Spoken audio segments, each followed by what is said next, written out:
Hello and welcome to Practical Inclusion. I'd like to start by acknowledging the traditional owners of the land on which I broadcast from today, which is the land of the Wadawurrung people, and pay my respect to their elders past, present and emerging, and any Aboriginal or Torres Strait Islanders who happen to be watching us live today or on the replay. My guest today, Noah, is in a completely different country. Noah, whose land are you coming from today? Well, I'm also on Kulin land, but I'm beaming to you from the land of the Wurundjeri and the Bunurong people of the Kulin Nation, and of course pay my respects as well to their elders past and present. And in the spirit of the conversation today, also acknowledge the long traditions of gender diversity in Aboriginal and Torres Strait Islander communities. And of course, all the sister girls and sister girls and brother boys out there today. Yeah, awesome. And I look forward to us getting into some conversations about trans history today, which will be great. Please, those who are watching in, you can, as usual, put some questions in the comment stream, whether you're on Facebook, LinkedIn, or now on YouTube. And we're happy to discuss them as we go along. As usual, we'll kick off with Noah introducing himself through story, telling us a bit about what you're doing and how you got there, what drove you to get there, and what makes you passionate about the work that you're doing. Ooh, such a broad question, Bree. So, well, I guess first you can tell from my accent that I'm actually originally from the US, but I've been out here in Australia for the last almost 17 years. So I did my PhD in history at Melbourne Uni, and my PhD was actually in the field of Indigenous history, where I did research on the history of Indigenous people in the armed forces, especially during the Second World War. When I finished my PhD at the beginning of 2008, I fell into a job at Australian Catholic University, and 13 years later, I still work there. That's probably, they're stuck with me and I'm stuck with them, a little bit of both, depending on your perspective. My research when I finished my PhD continued in the field of Indigenous history, and I was looking at Indigenous people in the armed forces after the Second World War, because nothing at that time had really been done on that. And through that research project, there were sort of a few things that came together. In 2012, I interviewed a gay Aboriginal man who had served in the Air Force. And he talked to me on the record what it was like being Aboriginal in the Air Force, but he only told me off the record what it was like being gay in the Air Force. And around the same time that I interviewed him, I saw a really small article in the Star Observer, which mentioned that it was the 20-year anniversary since the ban had been lifted on gay and lesbian people serving in the Australian Defence Force. And I sort of got to thinking, I'm like, okay, well, everyone's heard of Don't Ask, Don't Tell. We all know about the American stuff, but no one's really done much research into the history of the Australian experience. And also, I am an openly gay man, so this is an area that I am interested in. And so I got in touch with a few historians who already worked in the LGBTIQ history space, put together a project, and we were successful in securing a grant, which turned into a long and amazing project on the history of LGBTIQ people in the Defence Force. And that project finally sort of came to an end last year, although had a few books published from that, an exhibition that's toured a bit, a lot of smaller pieces along the way. I'm still working with a brand newly set up LGBTIQ veterans group, and in some ways, that group is an output of this project because these are people we interviewed who want to do more in this veteran space and especially around justice for what happened to them. So that was one of my big projects that I have a feeling Bree's going to talk more about. But just what I'm working on now was sort of the next move out of that was in that project, I interviewed about a dozen trans members of the Defence Force, past and present. And one thing that became really clear from meeting them and interviewing them about their lives was you can't understand the experiences of trans people in one institution like the Defence Force without knowing the much broader overall history. So the legal, the medical, the social, the living experiences and how all these things come together.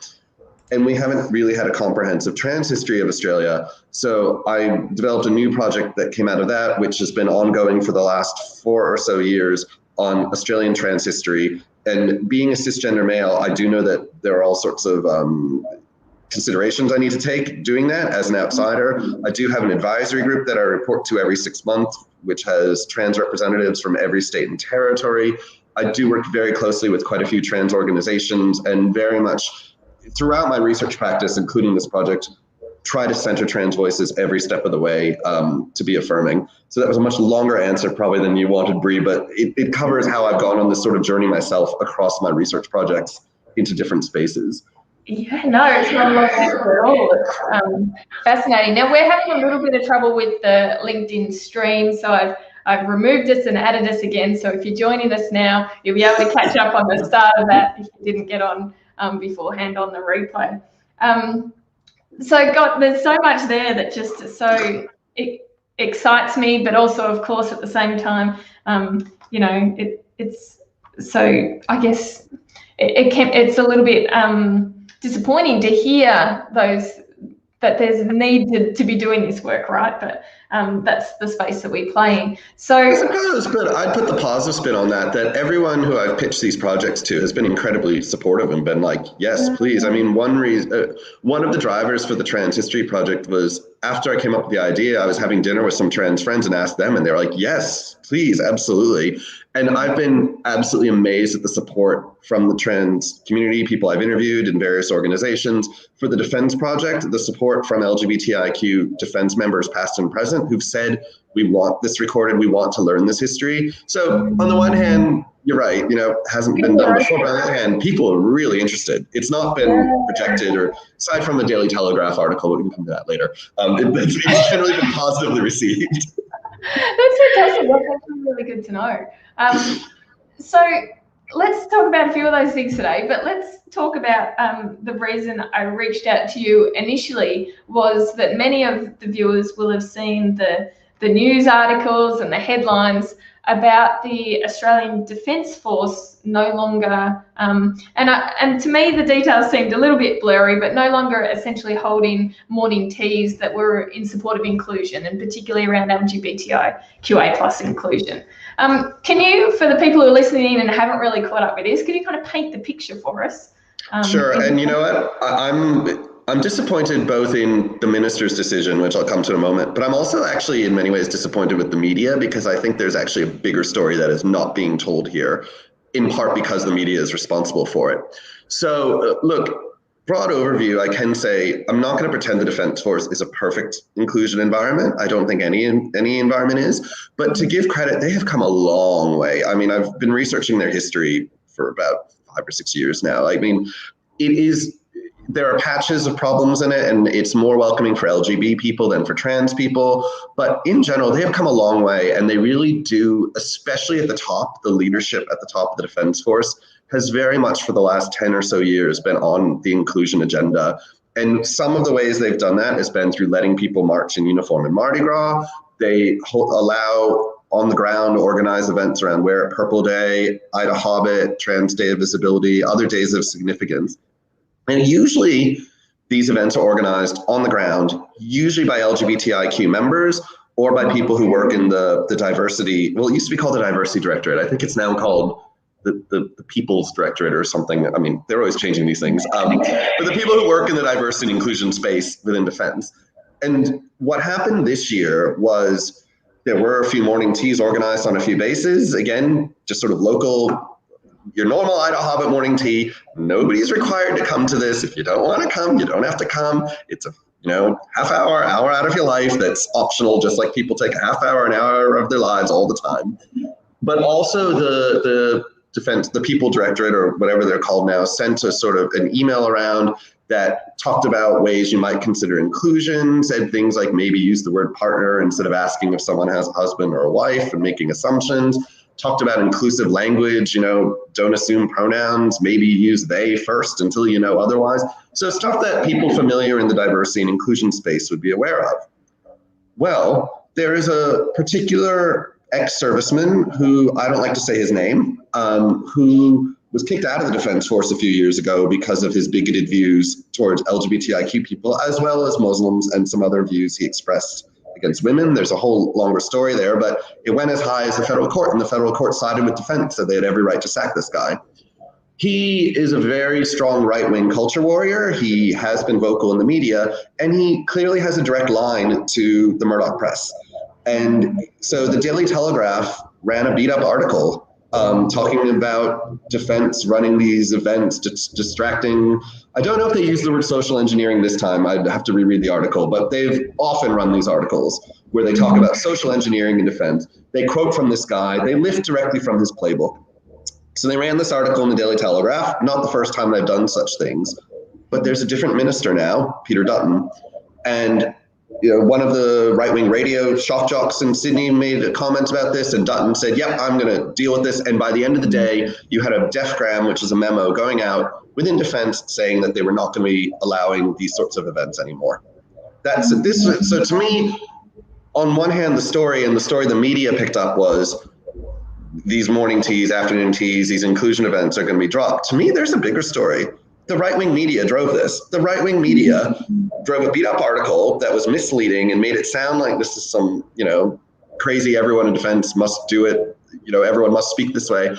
And of course, the right-wing culture war minister jumps on board it and then did this. That to me is the bigger story that's been missed and the more frightening story, because it says to me this is just the beginning, and I'm really worried about that. Sorry, that's not a happy end note. That totally puts a different spin on it than what I had certainly read in the lead up to this conversation. And that is incredibly concerning that one person can have that much power. It's the Murdoch press that has that much power, but this one person has that direct line to the Murdoch press. I know that, and I think what makes this hard is a few things. One, as I said before, the chiefs within the Defense Force, the chief of the Defense Force, chief of Army, Navy, Air Force, vice chief, they're pretty good on the inclusion agenda. I've met the former vice chief of the Defense Force who retired a few years ago. He is an absolute amazing ally who did so much in this space when he was vice chief of the Defense Force. When you hear them talk about this stuff, I've met David Morrison, former chief of Army. They are really passionate about this and support inclusion. But we do have to remember, they are the military. They are beholden to the government of the day. That's a good thing. If they weren't, we'd be a military dictatorship. If the government of the day orders them to do this, they kind of have to. And so I know that puts them in a difficult position, but it's also hard for the LGBTIQ members of the Defense Force. And one reason I've been so vocal is I'm a civilian, and also I'm an academic with academic freedom, so they can't shut me up. But members of the Defense Force, LGBTIQ members, I can tell you, because I'm on the Facebook groups with them, I'm on the chats with them, and I'm friends with a lot of them. They're really upset by this, and they're gutted, but they can't say anything. They're not allowed to because of the rules of being current defense members. They can't speak out about this. That's one reason I've been so vocal. I can. Yeah, and it's great that you're using your voice to do that. Just to kind of expand on that a little bit, one thing, remind everybody to vote and consider about the way that you vote, because these are the types of things that can happen. But I also concur in, I've only had very small interactions with the Defence Force, but the conversations I have had have been around, best practice around inclusion, or at least aspiring to. So I was certainly shocked when I saw that come out as well. Let's shift a little bit, because I want to make sure we get into some of the knowledge that you have around particularly trans experiences across time in society. And there's so much, and I don't know, I'm not a historian, but there seems to be quite a lot of attention currently on trans experiences, particularly in the health sector, but also more broadly in schools and in workplaces. Can you maybe paint us through, just, I know you could talk about this probably for days. I've worked with academics for long enough, and I think it's great, I'd listen. But a nice kind of summary as to where we're at currently for trans people in the context of the history that has come before us. Oh my God. So yeah, okay. So I guess maybe I'll start in the 1970s. It's just easier. Going back further, it's even harder. But I think, 1970s maybe, thinking about Australia, is when you begin to see a bit more visibility around trans people at a very, very low level, I should say. But No, see, now I'm even going back further. It's such a big hard question. Okay, we'll put it, I'll try it a different way. I often say that when we're thinking about reform and societal attitudes towards trans people, trans and gender diverse people, I often say we're about 20 years behind where we are with LGBT people. So if we think about, I'll try it this way. So we think about the 1950s in Australia, gay and lesbian people, quiet, illegal, but some people finding spaces or being criminalized for it. 1970s, you see the very beginning of activism around gay and lesbian history. I think sometimes we look back with nostalgia to make it seem like that activism was bigger or more effective than it was, but that's not to dismiss it was important. It had to start somewhere. That's where it started. Yeah. But you didn't really see trans activism then. You saw, similar to maybe what you saw 20 years earlier, where you begin to see some social organizing. The first known trans group in Australia, Seahorse, was started in 1971 in Sydney. And they never really were an activist group. They were more a social group and still are today in their various chapters across Australia. And then you begin to see some law reform around homosexuality in the 1970s into the 80s. For trans, you see discussions going on around legal recognition of trans people happening at the Commonwealth and state attorneys general level, but there's nothing really until South Australia in 1988. So again, there's this sort of like, again, almost a 20-year lag. You begin to see anti-discrimination laws for gay and lesbian people in the 80s, and then that sort of goes on into the 90s. Trans people, the beginnings of anti-discrimination law, there's it gets so confusing because every state did it differently. And you had South Australia actually protected trans people who had surgeries under earlier laws, but they don't broaden that to people who hadn't had surgery so much later. But again, it's sort of, for most states and territories, it's the 90s into the early 2000s where you begin to see anti-discrimination laws. I think the 90s for gay and lesbian people were sort of a tipping point, or maybe really the early 2000s, where society, as there's more visibility, there's a bit more acceptance, and that really tips in the 2000s. For trans people, that happens really in the 2010s. And so you see much more visibility of trans people from the 90s, and then especially the 2000s, and especially the teens.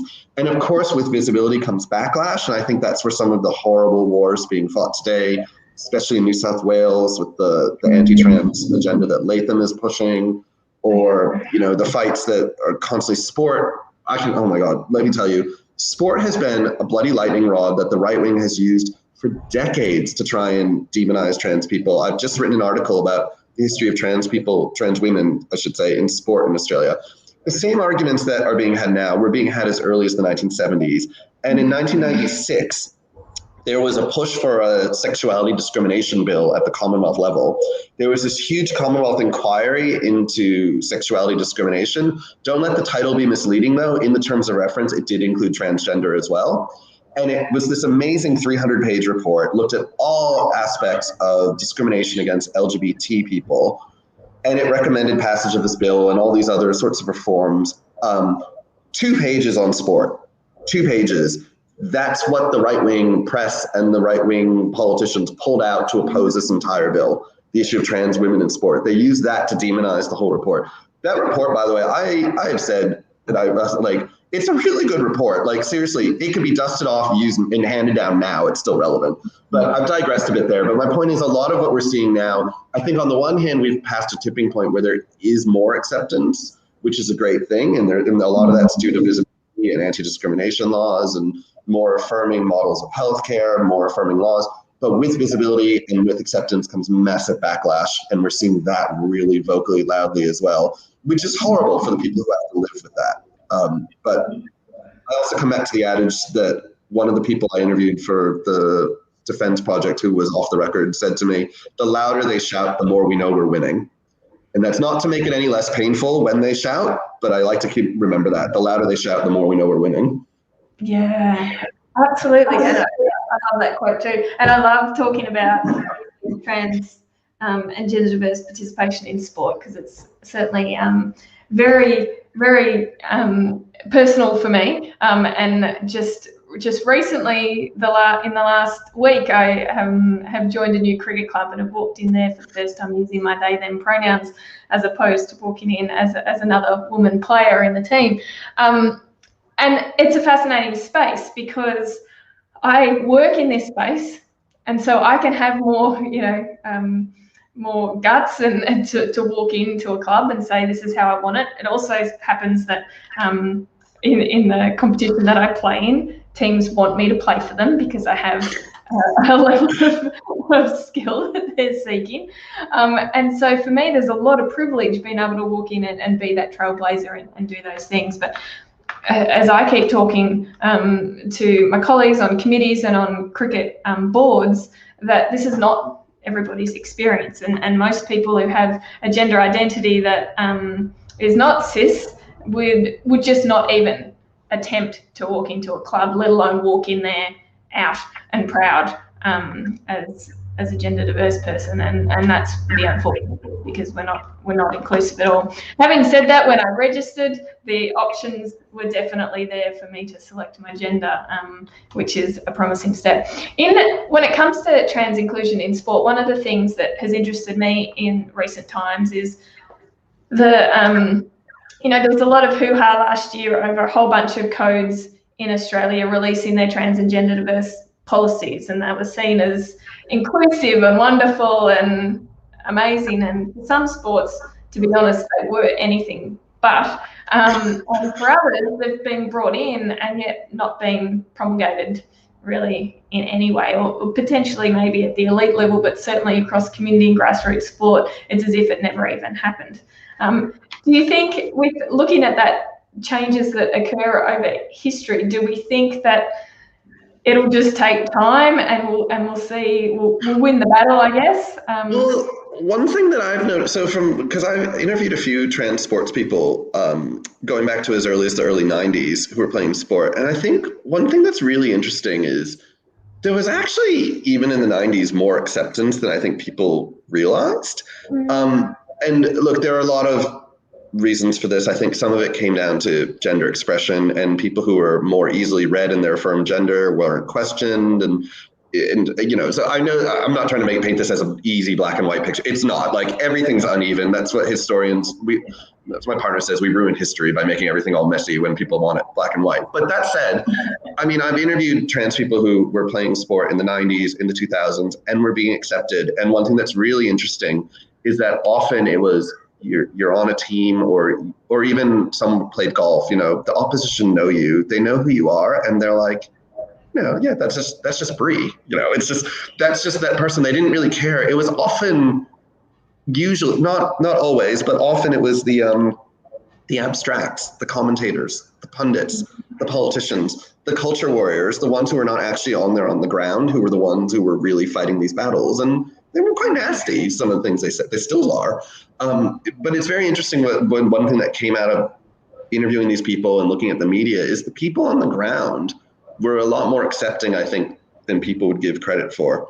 Not going to say that's universal. Of course it's not. I do like to hope that's the case today. I mean, look, it probably varies from sport to sport. There was a study that Victoria University did in 2010 that looked at LGBT inclusion in sport in Victoria. Only 14 of the participants in that were transgender, so it was more on the sexuality side. But one thing that it did find was that queer identified clubs were more, the trans people who joined queer identified clubs had a much higher sense of feeling included than not. I play ice hockey now. I play for Melbourne and Australia's first LGBTIQ and inclusive ice hockey team. We have trans players, non-issue. Part of that is probably because it's a mixed competition anyway, so it doesn't really matter. But that said, at least one of the players on my team, she wants to play in one of the higher levels where she'd be playing for women. And she did say she's a bit worried. And I was like, I reckon you'll be all right. And you've got all of us to back you up if you need it. So, I think maybe I'm being naive, but I actually think that there is more support on the ground than people realize. But I think you also make a really good point, Bree, that you don't know that as an outsider necessarily till you go and join. I mean, and there's a very real and legitimate fear, in part because of the shouty people.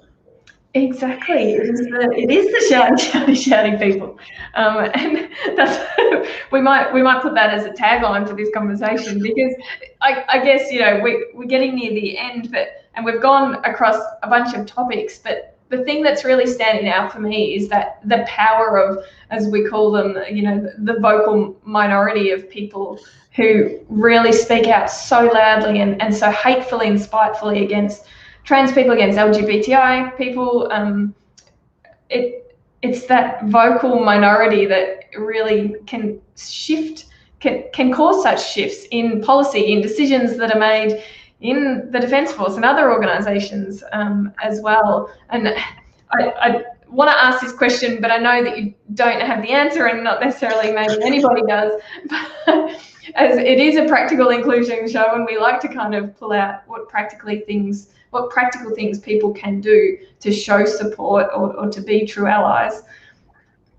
What can we do? What's one thing or a couple of things that we can do to try and muffle that voice that keeps coming through? Yeah, I'm thinking out loud, and I know it's not because my disclaimer, I'm a historian, so this is not my expertise, but I think thinking about the people I've interviewed, both the Defence Project and the Trans Project, conversations and visibility have been key to changing attitudes. I mean, they really have, because the ban on LGBT people serving in defense was lifted in 1992. It was not like the next day, all of a sudden, it was an inclusive environment. And I know that those people who were openly gay and lesbian, who served trans people, the ban wasn't lifted till 2010, so that's later. But even after 2010, and I know it asks a lot of LGBTIQ people, and that's probably not fair, but it is the visibility and the conversations and being willing to put yourselves out there that change attitudes. And I think, that's why 61% of people voted yes in the marriage equality survey, because 61% of people knew gay and lesbian people and knew that the no stuff was bull. They knew it was bullshit. Yeah. So, I mean, look, I don't know if that's the right answer or the wrong answer. And again, I know it sort of in some ways puts a burden on LGBTIQ people, and not everyone we shouldn't have to wear that burden, especially trans people who are fighting all this other stuff.